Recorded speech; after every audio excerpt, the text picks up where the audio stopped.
Hello everyone, we are the students of Alekh Medical College from the Indian state of Kerala, and this is our team CMC 63. Me myself, AFTHAB SALAM. I am Joseph and I am JERIN.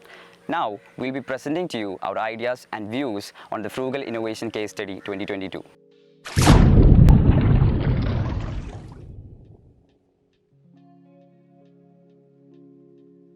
Since time immemorial, floods have wreaked havoc and shaped history. Apart from directly causing large-scale loss of human life and widespread damage to properties, they indirectly cause the emergence of many waterborne diseases, vector-borne diseases, social impact, psychological impact, etc. We were assigned to find solutions for an incident where heavy torrential rains in a rural area caused large-scale loss of human life and damage to many agricultural areas and properties. The shortage of the healthcare staff, increased patient load, decreased healthcare budget, impaired transportation, etc. have all added together to cause chaos. So, an innovation must be brought to bring the situation under control with the limited resources that are available. Now, let's look at this one at a time. Coming to the social impacts, first of all, there is a non-functional cold supply. As we all know, vaccine storage and efficient immunization has gained tremendous significance in our current world scenario that's complicated by the COVID-19 pandemic. The cold chain can be restored to a certain extent using vaccine carrier boxes and ice packs and solar power generated vaccine refrigerator. Natural disasters are associated with crowded evacuation centers with minimal washing, sanitary and toilet facilities. More facilities for accommodating the people should be arranged by utilizing schools, colleges and churches. In the events of disasters and emergencies, the prevention of open defecation and waste containment are critical to reduce the spread of the diseases. Since we are dealing with a low resource setting, some of the possible solutions are the trench latrines and communal or family pit latrines. They can be implemented with minimal labor requirement and in a cost-effective manner. Modern technologies are available which are more expensive but proven to be very effective. For example, packet latrines and chemical toilets. Eco-sand latrines are popular nowadays, as you can see. A very alarming issue that we are going to face in this situation is lack of attention received by individuals with other communicable as well as non-communicable diseases. In order to prevent these communicable diseases, the first things should be given preference, that is the basic etiquette like hand hygiene, cough etiquette and keeping the surfaces clean using disinfectant solutions, and at the most important, proper sanitation facilities. Natural disasters often impose a heavy burden on the health system. In a scenario like this, staff shortage is going to be a serious problem. In order to overcome this, an effective planning and execution committee should be set up with local participation. This will reduce any possible communication gaps and ensure better resource utilization. All people should get basic training in first aid and identification of disease symptoms. In cases of emergency, the federal government should supply army for rescue and relief activities.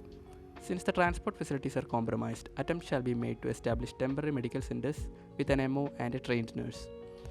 A list of elderly, young children, infants, pregnant women and people with comorbidities should be obtained with the help of volunteers so that they can receive special care and routine checkups. And prophylaxis medications like doxycycline should be given to people who are at risk.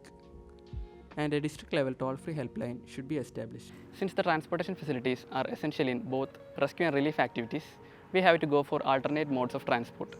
For example, since the road route is limited and the situation is deteriorating, specialized vehicles that are designed to withstand floodwater up to a certain limit can be used, and fishing boats can be retasked for the rescue and carrying of essential commodities. For example, in Kerala floods of 2018, the rescue was successful using the fishing boats. For emergency situations, airlifting facilities by the military can be requested, and it should also be given emphasis for future town planning that has better water drainage system, and the road construction should be in such a way that it can withstand extreme of environmental conditions. The next issue is the low health-seeking behavior of the population. This issue cannot be corrected immediately. It is affected by an individual's education, income, and availability of health services. In this scenario, since the people do not come for help, the rescue team should reach out using volunteers. The educated members of the community can be put in charge of identifying and bringing sick people to the medical attention. The floods and torrential rainfalls are associated with proliferation of mosquitoes at a large scale. This can lead to the spread of mosquito-borne diseases such as malaria, dengue, Japanese encephalitis, and so on. In order to prevent this crisis, we have to employ vector control strategies such as fogging, indoor residual spraying, mosquito repellents, mosquito nets, and so on. In the long term, if we have to eradicate the mosquito problem, we should implement national policies such as NBBDCP in India. We now move on to the individual level of impact. Individuals form the connecting link of the network called society, and we primarily focus on the domain of mental health. The progress of a nation depends a lot on the mental health of its population. With the unprecedented loss of loved ones, livelihoods, shelters, and basic amenities, it is sure that the mental health of anyone is certainly going to be affected. In a recent study conducted on the victims of natural disasters, it was found that roughly 25%, that is 1 in every 4, suffered from serious mental health problems. A whole spectrum of mental health issues is certainly to rise up in the society. These includes distress reactions such as irritability, insomnia, and loss of faith, mental disorders such as depression, anxiety, post-traumatic stress disorder, and health risk behaviors such as smoking, alcoholism, and low health-seeking behavior. This is what we propose to do. We would like to set up a counseling desk staffed with a psychiatrist and a psychologist at the makeshift shelters provided. We would then seek volunteers or assigned person from within the community who are given with incentives and a questionnaire. They would then individually visit the families with the questionnaire, which would help us assess the mental status, and they can be further referred to the counseling centers if necessary. Apart from this, we would also like to suggest that the families to stay together at the makeshift shelters. This can make a huge difference in the mental health of all members. And the children must be motivated to engage in recreational activities till all things return to normal. Now let's move on to the environmental impact. As rightly said by Ernest F. Schumacher, modern man talks of a war with nature, forgetting that if he ever won the battle, he would find himself on the losing side. Over the years, we have seen that as man developed, the nature around him perished. We are still yet to find the delicate balance between us and Mother Nature. Man masters nature not by force but by understanding. Hence, we should develop a better understanding regarding the floods, such as its onset, duration, the triggers which produce it, and the magnitude and the secondary disasters that it produces. An integrated flood management has to be adopted at the environmental level, which should include the management of water resources, land use management, and risk management. The maintenance of embankments, construction of dikes such as those employed in Netherlands, and removing of human encroachments can help reduce erosion along the riverbank. To conclude, we must be kept reminded that we do not inherit nature from our ancestors, but we borrow it from our children.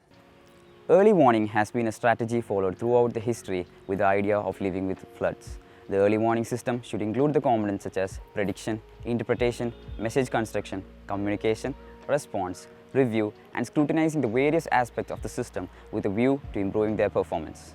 If flood warning is properly done, then the loss of property and many lives can be prevented on time. Secondly, we come to the role of insurance. Insurance mainly has two goals in our scenario. Firstly, it provides a means of reimbursement of damage costs, allowing the victims to get recovered from their loss. Secondly, it can be used to encourage actions at the individual and collective levels for reducing the exposure of flood loss. Thirdly, we have awareness. Greater awareness should be created among the people with commitments to restore the ecological balance of the locality. Floods cause a wide range of problems in a region, and a multifaceted approach is needed to help the people endure the various difficulties faced during such a crisis. Approaching the scenario by viewing it under different levels such as individual, social, and environmental levels will help in modeling strategies that can target the specific requirements. Different measures mentioned above, like early flood warning at the proper time, proper establishment of the embankment, awareness, building structure modification, etc., can ensure sustainable management of flood. If the administrative system and the people involved put a collective effort and implement the strategies that were proposed above, it would certainly provide a stepping stone towards the well-being of the people. So, let us join hands for a sustainable future.